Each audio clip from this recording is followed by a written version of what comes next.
Assalamualaikum dan selamat sejahtera. Apa khabar murid-murid? Diharapkan semua murid dalam keadaan sihat sejahtera. Saya, Cikgu Afan akan mengajar kalian subjek Bahasa Melayu yang bertajuk Seni Persembahan.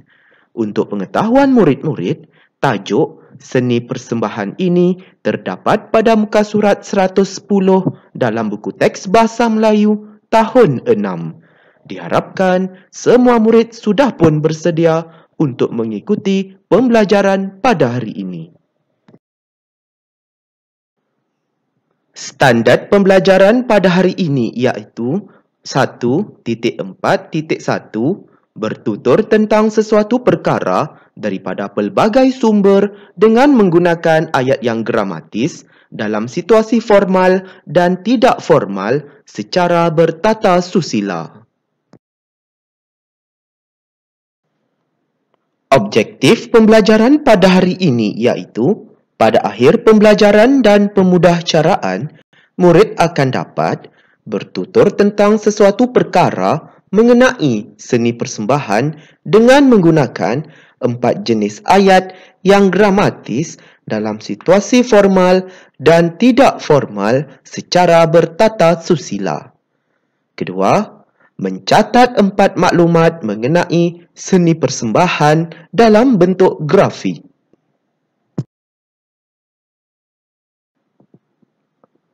Kriteria kejayaan pada hari ini iaitu murid berjaya bertutur tentang sesuatu perkara mengenai seni persembahan dengan menggunakan 4 jenis ayat iaitu ayat penyata, ayat tanya, ayat seru dan ayat perintah yang gramatis dalam situasi formal dan tidak formal secara bertata susila.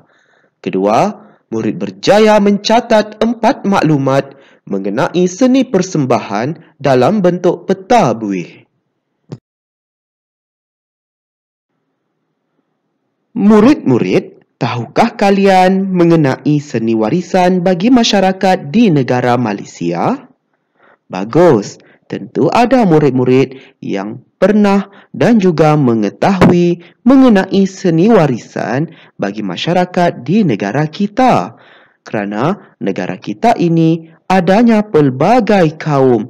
Apabila pelbagai kaum ada di negara kita, pastinya pelbagai budaya dan juga seni warisan tradisional yang diturunkan sejak dahulu sehinggalah pada masa kini.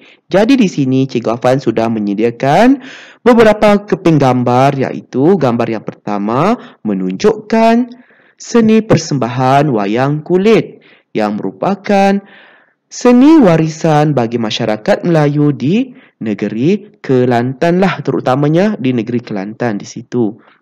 Seterusnya, kita lihat lagi persembahan tarian zapin.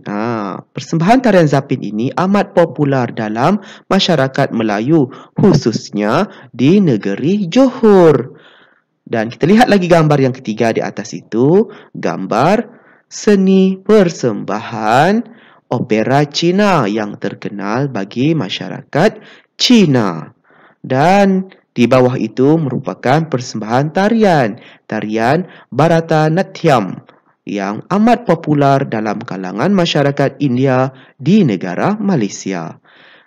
Oleh itu, kita sebagai generasi muda perlulah mempelajari seni warisan ini supaya ia tidak ditelan zaman dan akan terus kekal hingga diturunkan hingga ke generasi pada masa akan datang.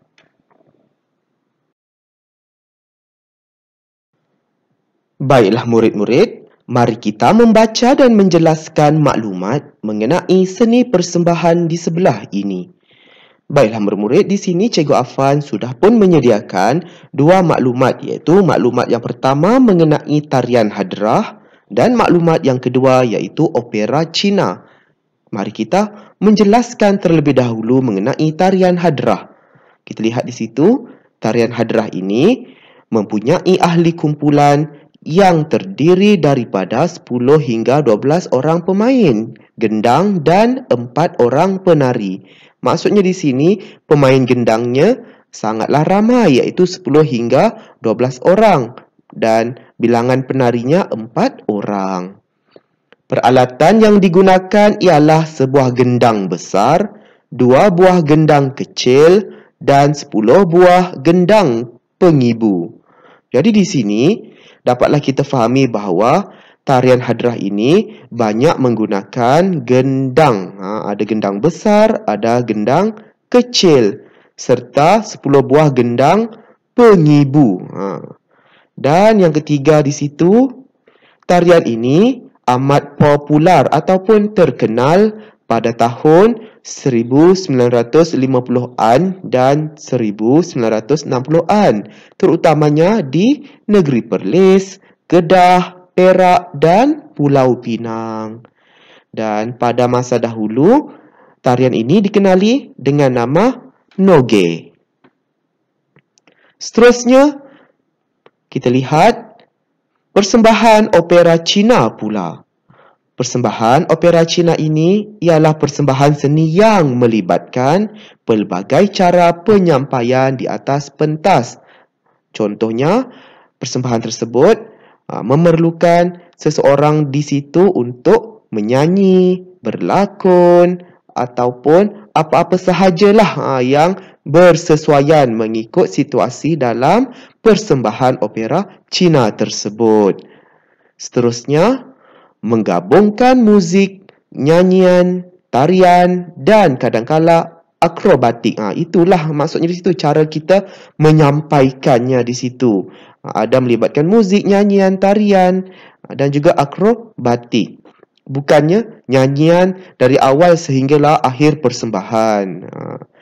Seterusnya di situ, dalam persembahan opera Cina ini, pelakon mengenakan pakaian tradisional dan solekan muka yang tebal. Yang murid-murid dapat lihat di situ, solekan mereka ini sangatlah tebal dan mereka menyoleknya dengan warna yang putih dan juga ditambah juga dengan warna yang kemerah-merahan di pipi mereka lah kan.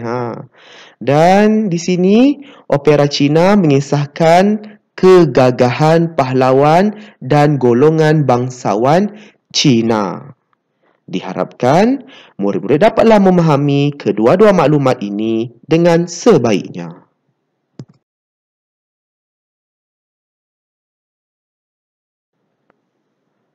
Mari kita mengujarkan dialog antara watak Sarmila dan guru tariannya dalam situasi formal dengan sebutan dan intonasi yang betul. Baiklah murid-murid, sekarang kita perlu untuk mengujarkan dialog bagi watak Sarmila dan guru tariannya. Dan jangan risau ya murid-murid, Cikgu Afan sudah pun menyediakan jawapan ataupun respons yang sesuai berdasarkan ayat tanya dan juga ayat perintah. Seperti yang murid lihat di situ, adanya penggunaan kata permintaan iaitu tolong. Jadi di sini Cikgu Afan sudah pun menyediakan respons yang sesuai. Untuk pengetahuan murid-murid, dalam dialog ini merupakan dialog yang lebih formal, iaitu situasi ini berlaku di dalam kelas, iaitu di sekolah Sarmila. Oleh itu, mari kita sama-sama mengujarkannya dengan sebutan dan intonasi yang betul. Itu persembahan apa? Itu persembahan hadrah. Apakah itu persembahan hadrah? Persembahan hadrah ialah persembahan tarian dan nyanyian yang diiringi oleh paluan gendang dan gong. Tolong jelaskan bilangan ahli kumpulan yang terlibat dalam persembahan hadrah. Bilangan ahli kumpulannya terdiri daripada 10 hingga 12 orang pemain gendang dan 4 orang penari. Bilakah persembahan hadrah ini terkenal? Persembahan ini amat popular pada tahun 1950-an dan 1960-an. Diharapkan murid-murid dapatlah memahami dialog yang diujarkan oleh Sarmila bersama dengan guru tariannya dengan sebaiknya.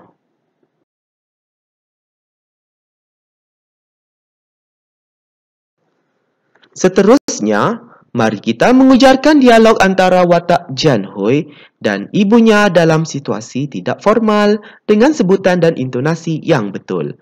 Sebentar tadi, kita sudah pun mengujarkan dialog bagi watak Sarmila dan juga guru tariannya dalam situasi formal, iaitu berlaku di sekolah. Sekarang, mari kita mengujarkan dialog bagi watak Jan Hui dan ibunya, iaitu berlaku di rumahnya dalam situasi yang tidak formal. Oleh itu, mari ikut cikgu untuk mengujarkannya dengan sebutan dan intonasi yang betul.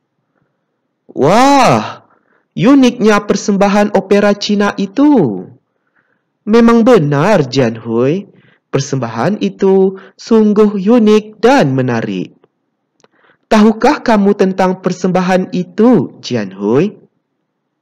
Ya, saya tahu. Opera Cina merupakan persembahan seni yang melibatkan pelbagai cara penyampaian di atas pentas. Apakah kisah yang mahu disampaikan dalam persembahan tersebut? Kisah dalam persembahan tersebut adalah mengenai kegagahan pahlawan dan golongan bangsawan Cina. Pada pendapat kamu, perlukah generasi muda sekarang mempelajari seni tersebut?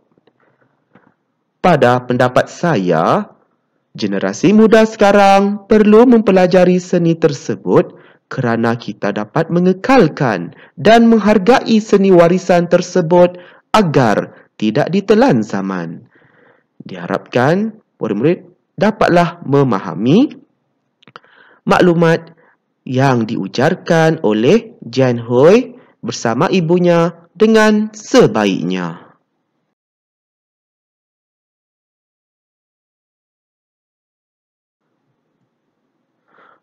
Kini, tiba masanya murid perlu mencatat maklumat mengenai seni persembahan dalam bentuk peta buih dengan secara ringkas. Sila rujuk slide aktiviti 1 tadi untuk mendapatkan maklumatnya. Tuliskan dalam buku pemahaman. Baiklah murid-murid, sekarang murid-murid perlu menyiapkan tugasan aktiviti ketiga ini. Mudah sahaja. Murid perlu mencatat maklumat seni persembahan yang telah kita baca tadi dalam slide aktiviti 1 ini ke dalam bentuk peta buih ini. Secara ringkaslah seperti yang murid dapat lihat di situ. Cikgu nyatakan di situ 10 hingga 12 pemain gendang dan 4 penari bagi persembahan tarian hadrah ini. Jadi di sini tinggal lagi ataupun berbaki lagi 3 maklumat yang tidak diisi dalam peta buih ini. Jadi murid rujuklah semula maklumat yang terdapat dalam slide aktiviti 1 tadi.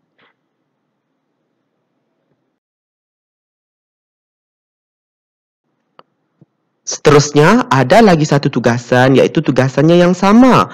Murid perlu mencatat maklumat mengenai opera Cina pula. Tadi, murid mencatatkan maklumat mengenai persembahan tarian hadrah. Sekarang, murid perlu mencatatkan maklumat mengenai persembahan opera Cina. Dan di sini, murid perlu rujuklah semula dalam slide aktiviti pertama tadi yang telah kita bacanya bersama-sama, dan murid perlu catatkan maklumat tersebut dalam bentuk peta buih di sini. Jadi di sini murid perlu catatkannya dengan ringkas. Seperti yang murid lihat di situ, cikgu sudah nyatakan, iaitu dipersembahkan pelbagai cara penyampaian di atas pentas cukup. Itu sahaja maklumat yang ringkas. Jadi di sini murid perlu lengkapkan lagi lah 3 bulatan yang bergaris itu dengan jawapan ataupun maklumat yang terdapat dalam slide aktiviti 1 tadi mengenai persembahan opera Cina. Diharapkan murid-murid dapatlah menyiapkan tugasan ini dengan sebaiknya. Selamat berjaya ya murid-murid. Semoga kita bertemu lagi dalam pembelajaran dan pemudahcaraan pada hari yang lain. Sekian, terima kasih.